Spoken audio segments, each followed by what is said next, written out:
नमस्कार, बहुत स्वागत है आप सभी का। आप देख रहे हैं न्यूज़ 18 का डिजिटल प्लेटफॉर्म और मैं हूं आपके साथ आकांक्षा पांडे। आपने हाल ही में अमेरिका के राष्ट्रपति डोनाल्ड ट्रंप का वो बयान तो सुना ही होगा जिसमें उन्होंने कहा है कि वो एक बार फिर से ईरान पर बहुत तगड़े तरीके से हमला करने वाले हैं। उन्होंने कहा कि दोनों ही देशों के बीच डील लगभग तय होने ही वाली थी, लेकिन अब वो फिर से ईरान पर अटैक करेंगे। और ताज़ा अपडेट ये है कि बीते 72 घंटों में 3 जहाज़ों को हॉर्मुज स्ट्रेट में निशाना बनाया गया है। तो इससे एक बार फिर से जियोपॉलिटिक्स में उथल पुथल मची हुई है और जाहिर सी बात है जियोपॉलिटिक्स में उथल पुथल मचेगी तो उसका असर भारत की इकोनॉमी पर भी होगा। और इस वक्त इकोनॉमी पर कितना असर पड़ रहा है, आरबीआई ने जो अपनी एनुअल रिपोर्ट जारी की है और इसके साथ ही फिच की रेटिंग्स क्या कहती है, सरकारी तेल कंपनियों को जो नुकसान हो रहा है और सोने चांदी के जो भाव है उसमें जो उतार चढ़ाव देखा जा रहा है, इन तमाम पहलुओं पर चर्चा करने के लिए हमारे साथ इस वक्त मौजूद हैं टैक्स एक्सपर्ट और इकोनॉमिस्ट अनुज गुप्ता जी। अनुज जी, एक बार फिर से आपका बहुत बहुत स्वागत है।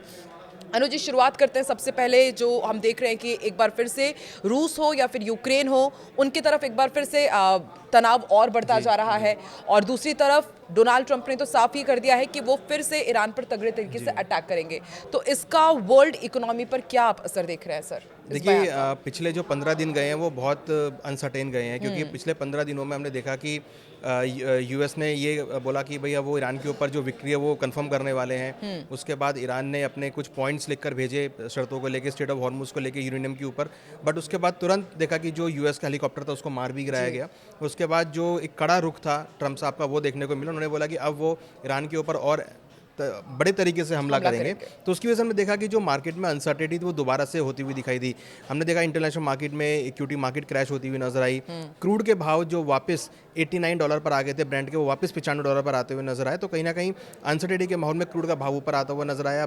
बाजारों में गिरावट देखने को मिली। गोल्ड सिल्वर अगर आप देखेंगे तो नीचे आते हुए दिखाई दिए। तो ग्लोबल अगर आप मार्केट देखेंगे तो इस अनसर्टेनिटी की वजह से बहुत बड़ा झटका लगा है मार्केट को। जहां मार्केट ये सोच रहा था कि अब ये जो चीज़ें हैं वॉर आई है पीस टॉक में बदलती हुई नजर आएंगी, वहाँ दोबारा से अनसर्टेनिटी का माहौल आता हुआ नजर आया, जिसकी वजह से सभी बाजार हिलते हुए नजर आए हैं। सर, आपने बताया कि तमाम तरीके की चीज़ें जो हो रही हैं वो किस तरीके से इकोनॉमी को इफेक्ट कर रही हैं।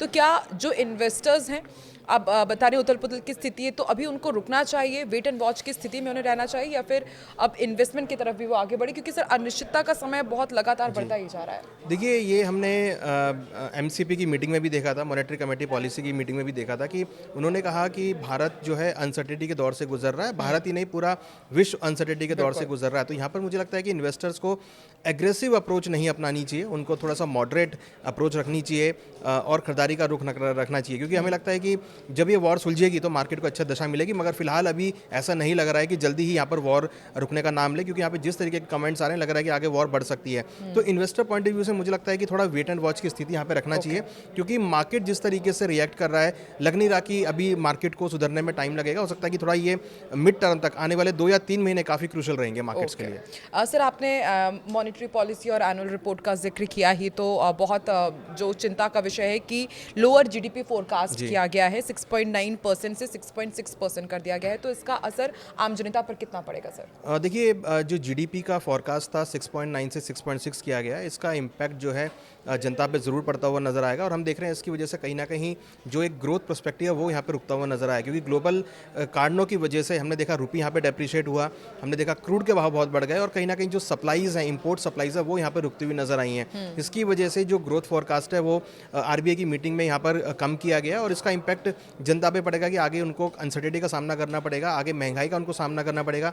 हालांकि उन्होंने महंगाई के यहाँ पर भी जो आंकड़े हैं वो यहाँ पर बढ़ाते हुए नजर आए। महंगाई का जो आकलन है वो यहाँ पर बढ़ाया है, 5.1% किया है। तो कहीं ना कहीं, और देखिए दूसरी बड़ी बात की जो मानसून का इम्पैक्ट है वो भी यहाँ पर आता हुआ दिख रहा है। तो कहीं ना कहीं लग रहा है कि ग्लोबल कारणों की वजह से जीडीपी फोरकास्ट कम किया गया, जो डेफिनेटली लोगों की जेब पर आता हुआ नजर आएगा, और जो इन्फ्लेशन बढ़ाया गया है वो भी लोगों की जेब पर आता हुआ नजर आएगा। तो इसका इम्पैक्ट थोड़ा सा जो है एक इंडिविजुअल पर्सपेक्टिव से अगर बात करें या रिटेल इन्वेस्टर की पर्सपेक्टिव से बात करें तो उनके लिए नेगेटिव हो सकता है, और ये ग्लोबल इकोनॉमी के लिए और प्लस डोमेस्टिक इकोनॉमी के लिए नेगेटिव होगा। सर, तो मतलब ये समझा जाए कि आने वाले साल भी हमें महंगाई से राहत नहीं मिलने पा रही, अभी और महंगाई की मार झेलनी पड़ेगी? देखिए बिल्कुल, अगर हम इसको इस परिप्रेक्ष्य में देखें कि आने वाले टाइम में आपका फेस्टिवल सीजन स्टार्ट होने वाला है और अगर ये ऐसा ही चलता रहा, अगर ये वॉर ऐसी चलती रही, महंगाई ऐसे बढ़ती रही, तो उसका इम्पैक्ट आपको फेस्टिवल सीजन पे देखने को मिलेगा। जबकि अगर हम माने तो जो फेस्टिवल सीजन होता है सबसे बड़ा टाइम होता है जहाँ पर लोग अपनी जेब में पैसा रखते हैं। तो अगर ये ऐसी महंगाई रही तो हो सकता है कि इसका इम्पैक्ट आने वाले फेस्टिवल सीजन पर भी पड़ता हुआ नजर आए, जिसकी वजह से इकोनॉमी जो जीडीपी ग्रोथ फोरकास्ट किया वो शायद वहाँ पर भी नीचे आता हुआ दिखाई दे। ठीक है। और सर फिच रेटिंग का भी अब जिक्र कर लेते हैं, जब हम जीडीपी ग्रोथ और इन्फ्लेशन की बात कर ही रहे हैं, तो फिच रेटिंग में भी इसमें कमी दिखाई गई है। 6.4 जीडीपी ग्रोथ दिखाई गई है, महंगाई 5.3%, ये तो और ज़्यादा है। तो फिच रेटिंग को आप ज़्यादा मतलब इम्पैक्टफुल मान रहे हैं कि इस पर ज़्यादा भरोसा जताया जाए, या फिर जो एनुअल रिपोर्ट आई है सर आरबीआई की? देखिए फिच ने करीबन BBB की रेटिंग दी है और जो फिच की रेटिंग है वो यहाँ पर ये भी इंडिकेट कर रही है कि आगे जो जीडीपी फोरकास्ट है वो लोअर हो सकता है। इन्फ्लेशन उन्होंने और एग्रेसिव इंक्रीज़ किया है, 5.1 से 5.3 किया है। तो कहीं ना कहीं उनका ये मानना है कि आगे चलकर ये जो इश्यूज़ हैं ये आगे और एस्केलेट हो सकते हैं, उसकी वजह से क्रूड के भाव बढ़ सकते हैं और अल्टीमेटली उनका जो इम्पैक्ट है वो सामान्य वस्तुओं पर आता हुआ दिखाई देगा। उन्होंने साथ में ये भी इंक्लूड किया है कि जो बिलो नॉर्मल मानसून का इम्पैक्ट है वो भी आपको कमोडिटी के भावों पे आता हुआ दिखाई देगा। तो कहीं ना कहीं लग रहा है कि आगे कमोडिटीज़ के भाव बढ़ते हुए नजर आएंगे। हालांकि अगर आप देखेंगे तो पिछले 2-3 महीनों से धीरे धीरे कमोडिटी के भाव ऊपर आते हुए दिखाई देगा। अगर हम अनाजों की बात करें या एडिबल ऑयल की बात करें तो यहाँ पर करीबन 20 से 25% एडिबल ऑयल के भाव बढ़ गए हैं। तो वो कहीं ना कहीं थोड़ा सा यहाँ पर इन्फ्लेशन में कंट्रीब्यूट करते हुए नजर आएंगे। तो इन्फ्लेशन और एग्रेसिव है। अगर ऐसे ही वॉर चलता रहा और ये क्रूड के भाव बढ़ते रहे तो डेफिनेटली खाने के तेलों पर, दालों पर और दलहन के ऊपर इसका असर आता हुआ दिखाई देगा। ठीक है। सर ये तो हमने बात की आम जनता के ऊपर क्या इफेक्ट होगा, लेकिन बार बार उस बात का भी जिक्र होता है कि प्रधानमंत्री नरेंद्र मोदी ने जो अपील की थी कि अब आपको गोल्ड नहीं खरीदना है, थोड़ा कम मात्रा में आप गोल्ड खरीदें। और उसके बाद हम देख रहे हैं कि कभी भाव उसके बढ़ते हैं, कभी कम होते हैं, लेकिन इस महीने का पूरा जो आकलन किया गया तो 11,000 रुपये सस्ता हुआ है गोल्ड। तो क्या ये प्रधानमंत्री नरेंद्र मोदी की अपील का ही असर आप इसे मानते हैं, या फिर जो वर्ल्ड पॉलिटिक्स में अभी सब सारी चीज़ें चल रही हैं? देखिए ये अपील का भी असर है और कहीं ना कहीं जो गोल्ड के भाव महंगे हो गए थे उसका असर भी। अगर आप देखेंगे तो पिछले एक महीने में करीबन 70% डिमांड जो है गोल्ड की कम हुई है फिजिकल मार्केट में और उसकी वजह से हमने देखा कि गोल्ड के भाव करीबन $400 तक नीचे गिरते हुए नजर आए हैं, करीबन 11,000 रुपये के आसपास करेक्ट हुए हैं। तो ये इम्पैक्ट है, अपील का इम्पैक्ट है। ग्लोबल मार्केट में जो करेक्शन देखने को मिले है, ग्लोबल मार्केट में जो डॉलर के भाव बढ़े हैं, ग्लोबल मार्केट में जो इन्फ्लेशन बढ़ा है, जो मॉनेटरी टाइटनिंग की बात चल रही है, उसकी वजह से गोल्ड के भाव नीचे आते हुए नजर आए हैं। तो अगर ये सब इम्पैक्ट रहता है तो ग्लोबल मार्केट में गोल्ड के भावों में और गिरावट देखने को मिल सकती है। हालांकि अपील के बाद और ये ज़्यादा रंग आता हुआ दिखाई दिया कि लोगों ने वेट करना चालू कर दिया कि अब शायद गोल्ड के भाव और नीचे आते हुए नजर आए, जिसकी वजह से उन्होंने खरीदारी यहाँ पर रोकते हुए नजर आए। अब खरीदारी कर सकते हैं या फिर जनता अभी रुकेगी पीएम मोदी की अपील पर? देखिए मुझे लगता है कि अभी फिलहाल रुकना चाहिए, क्योंकि इस बार अब जो 17 तारीख को मीटिंग होनी है फेडरल रिजर्व की, उसमें शायद वो इंटरेस्ट रेट के ऊपर डिसीजन लेते हुए नजर आए। अगर वो इंटरेस्ट रेट बढ़ाते हैं तो फिर गोल्ड के भावों में करेक्शन देखने को मिलेगा। फिलहाल अभी जो सेंटीमेंट है, क्योंकि यहाँ पे डिमांड फैक्टर बहुत रोल प्ले कर रहा है, डिमांड मार्केट में देखने को नहीं मिल रही है, जिसका इंपैक्ट भावों पे लग रहा है। हमें लगता है कि आने वाले दिनों में कुछ और गिरावट अभी आने वाले दिनों में गोल्ड के भावों में देखने को मिल सकती है। ठीक है। सर आपने इंडियन रुपी का भी जिक्र किया कि कोशिश यही थी कि इंडियन रुपी मजबूत हो, लेकिन अभी फिर से डिप्रिशिएट हुआ है। तो अभी आने वाले समय तक भी क्या इसी तरह से इंडियन रुपी डिप्रिशिएट होता रहेगा, और मेन रीज़न क्या मान रहे हैं आप इसका? देखिए मेन रीज़न डॉलर डिमांड है, और डॉलर डिमांड क्यों है? क्योंकि क्रूड के भाव बढ़े हैं। हमने पिछले 4-5 दिनों में थोड़ा रुपी स्टेबल होते हुए नजर आया था, मगर ये क्रूड के भाव बढ़ने की वजह से दोबारा से वीकनेस हमने जो है रुपी में आती हुई देखी है। हमें लगता है कि रुपी में जो वीकनेस है वो आगे कंटिन्यू हो सकती है, क्योंकि कहीं ना कहीं जो क्रूड के भाव बढ़े हैं, जो महंगाई जिस तरीके से दिख रही है, प्लस जो आरबीआई की मीटिंग की स्टेटमेंट्स आए हैं उससे काफ़ी हद तक थोड़ी नेगेटिविटी देखने को मिली। हालांकि सरकार ने गवर्नमेंट बॉन्ड्स के ऊपर एफपीआईज़ को काफ़ी राहत दी है, मगर उसके बावजूद भी जो एफपीआईज़ का इन्फ्लो है वो कंटिन्यूस बना हुआ है। एफपीआई यहाँ पे बिकवाली करते हुए नजर आ रहे हैं। मुझे लगता है कि उसका भी इम्पैक्ट डॉलर पे आता हुआ दिख रहा है, डॉलर की डिमांड बढ़ती हुई दिख रही है, जिसकी वजह से रुपया यहाँ पर कंटिन्यूस वीक हो रहा है। हमें लगता है कि रुपी आगे भी जो है वीकनेस की तरफ जाता हुआ दिखाई दे सकता है। ठीक है। सर अब थोड़ा सा पेट्रोल डीजल के बारे में बात कर लेते हैं। अभी 8 तारीख को ही मैं गवर्नमेंट की एक प्रेस ब्रीफिंग सुन रही थी, उसमें उन्होंने बताया कि तेल कंपनियों को कितना नुकसान हो रहा है। एक दिन में 600 से 700 करोड़ रुपए का नुकसान उन्हें हो रहा है, और डीजल पर 30 रुपये प्रति लीटर, पेट्रोल पर 6 रुपये प्रति लीटर, घरेलू एलपीजी पर 700 रुपये सर प्रति सिलेंडर उनको नुकसान हो रहा है। तो क्या माना जाए कि ये जो घाटा है इसको रेक्टिफाई करने के लिए सरकार के आने वाले दिनों में दाम और बढ़ा सकती है, क्योंकि धीरे धीरे करके तो दाम बढ़ ही रहे हैं सर? देखिए बिल्कुल आपने ठीक कहा कि पेट्रोल डीजल के दाम बढ़ रहे हैं, और अगर ये वॉर ऐसी चलता रहा और क्रूड के भाव अगर इंटरनेशनल मार्केट में बढ़ते रहे तो हो सकता है कि डोमेस्टिक मार्केट में आगे अगेन आपको प्राइस रिवाइज होते हुए नजर आए, प्राइस और ऊपर आते हुए नजर आ सकते हैं। तो इसका इम्पैक्ट, क्योंकि देखिए जो ऑयल मार्केटिंग कंपनीज हैं वो यहाँ पे डेली का लॉस देख रही हैं, उसको ओवरकम करने के लिए भी यहाँ पे प्राइस बढ़ाने ज़रूरी हो जाते हैं। तो मुझे लगता है कि आगे हो सकता है कि क्रूड के भाव अगर बढ़ेंगे, अगर स्टेबल नहीं हुए, अगर आगे प्राइस बढ़ते हुए नजर आए तो फिजिकल मार्केट में पेट्रोल और डीजल के और गैस के भाव भी यहाँ पे बढ़ते हुए नजर आ सकते हैं। ठीक है, और सर इसका इक्विटी मार्केट पर क्या असर होगा फिर? देखिए, अगर इसका इम्पैक्ट इक्विटी मार्केट में नेगेटिव रहेगा, क्योंकि अगर लोगों की जेब से पेट्रोल डीजल के रूप में पैसा बाहर निकलेगा, गैस महंगी होगी, तो कहीं ना कहीं लोगों की जेब जो है यहाँ पर हल्की होती हुई नजर आएगी, जिसका इम्पैक्ट इन्वेस्टमेंट्स पे पड़ेगा। हम देख रहे हैं कि ऑलरेडी पेट्रोल के भाव 10 रुपये बढ़ चुके हैं, तो इसका इम्पैक्ट रिटेल इन्वेस्टर की जेब पे पड़ता हुआ नजर आ रहा है। तो उसकी जेब में अगर कम पैसा होगा तो कम इन्वेस्टमेंट करेगा। ऑलरेडी हम देख रहे हैं कि गोल्ड सिल्वर में लोगों का इंटरेस्ट खत्म होता हुआ नजर आ रहा है, इक्विटी मार्केट उतना अच्छा परफॉर्म नहीं कर रही है, तो इन्वेस्टमेंट में इवन हमने ये भी देखा कि म्यूचुअल फंड के अंदर अब आउटफ्लो आने चालू हो गए हैं। तो अगर ये आउटफ्लो रहे, अगर इंटरेस्ट चला गया, तो फिर धीरे धीरे सेविंग वाली जो एक्टिविटी है वो कम होती हुई नजर आएगी।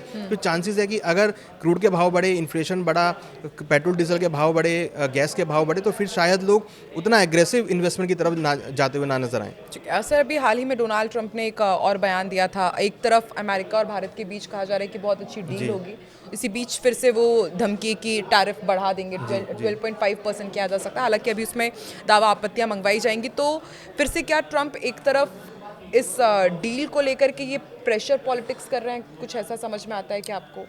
देखिए, डील के बीच मुझे लगता है कि प्रेशर पॉलिटिक्स डेफिनेटली है, क्योंकि देखिए ट्रम्प को भी चाहिए कि अब उनको इकोनॉमी कैसे मैनेज करें। अभी हमने लेटेस्ट यूएस के डेटा देखे, जिसमें यूएस के अंदर भी महंगाई बढ़ी है, यूएस के अंदर भी क्रूड के भाव ऑलमोस्ट 90% बढ़ गए हैं। तो कहीं ना कहीं ये चिंता यूएस को भी है, क्योंकि क्रूड की जो है वो यूएस की इकोनॉमी पे भी डिपेंड है। क्रूड की वजह से यूएस की इकोनॉमी में बेरोजगारी बढ़ती हुई नजर आ रही है, वहाँ पर इन्फ्लेशन बढ़ता हुआ नजर आ रहा है, और वहाँ पर कहीं ना कहीं जो इकोनॉमी की समस्या है, इकोनॉमी संभलती हुई नहीं नजर आ रही है। तो ट्रम्प चाहते हैं कि जो यूएस की इकोनॉमी है वो संभलती हुई नजर आए, तो उसके लिए उनको कुछ ना कुछ तरीका ऐसा ढूंढना है जिससे कि उनकी इकोनॉमी में रेवेन्यू आता हुआ नजर आए। तो उनको दिख रहा है कि या तो क्रूड का से रेवेन्यू लेकर आएंगे, या फिर वो टैरिफ लगाकर मैक्सिमम रेवेन्यू इकट्ठा करने की कोशिश करेंगे, जैसे उन्होंने लास्ट टाइम भी किया था। तो कहीं ना कहीं अब उनका ये टारगेट है कि किसी भी तरीके से या तो ये वॉर रोकी जाए, या फिर किसी भी तरीके से ऐसे हथकंडे अपनाए जाए जिससे कि यूएस की इकोनॉमी में रेवेन्यू आता हुआ नजर आए।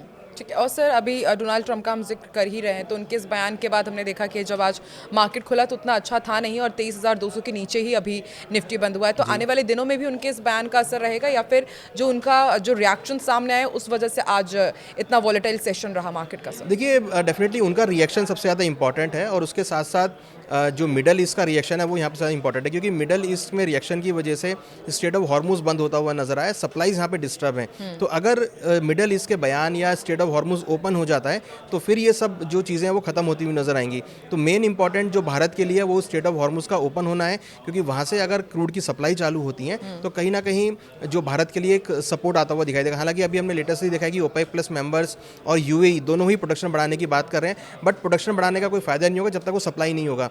अगर वो तरीके से सप्लाई होता है, तरीके से जो डिमांड है उसको फुलफिल करता है, तो फिर वो सपोर्टिव होता हुआ नजर आएगा। तो हमें लगता नहीं है कि ऐसा कोई बड़ा मेजर रिएक्शन यहाँ पे आता हुआ नजर आएगा, बट स्ट्रेट ऑफ हॉर्मुज अगर ओपन होता है तो ही इकोनॉमी को सपोर्ट मिलेगा। ठीक है सर, अभी और जो जिस तरीके से वॉलेटाइल कंडीशन हम मार्केट की देख रहे हैं, तो कौन से सेक्टर्स अभी इस वक्त इन्वेस्टर्स के लिए अच्छे रहेंगे कि वो यहाँ पर इन्वेस्ट कर सकते हैं, और किन से उन्हें भी बचना चाहिए? देखिए, अगर हम सेक्टर वाइज बात करें तो डेफिनेटली मेटल सेक्टर हमें अच्छा लगता है, क्योंकि मेटल सेक्टर में डिमांड आती हुई दिख रही है। वॉर रुकेगी तब डिमांड आएगी, वॉर न होगी तब भी डिमांड रहेगी मेटल सेक्टर में।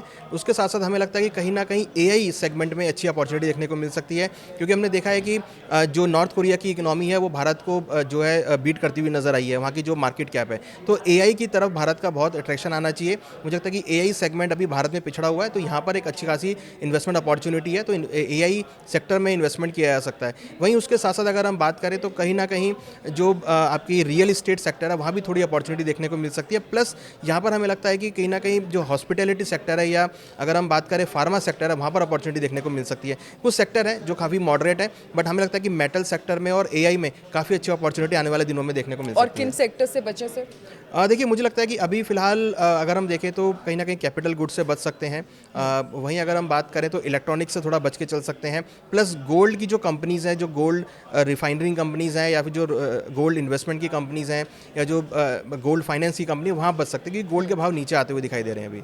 ठीक है सर, तो अब लास्ट क्वेश्चन की तरफ, जिस तरीके से वॉलेटाइल कंडीशंस हम देख रहे हैं और युद्ध अभी रुकता हुआ नजर नहीं आ रहा है, रूस यूक्रेन का अलग एक युद्ध अलग मोर्चे पर खुला हुआ है, तो जितने भी इन्वेस्टर्स हैं उन्हें आप क्या मैसेज देना चाहेंगे सर? देखिए, हमें लगता है कि बाज़ारों में अनसर्टेनिटी का माहौल है, थोड़ा वेट एंड वॉच करना चाहिए, एग्रेसिव मूड अभी ना अपनाएं, क्योंकि हमें लगता है कि आने वाले टाइम में जब फेस्टिवल सीजन चालू होंगे तब आपको अच्छी ग्रोथ देखने को मिलेगी।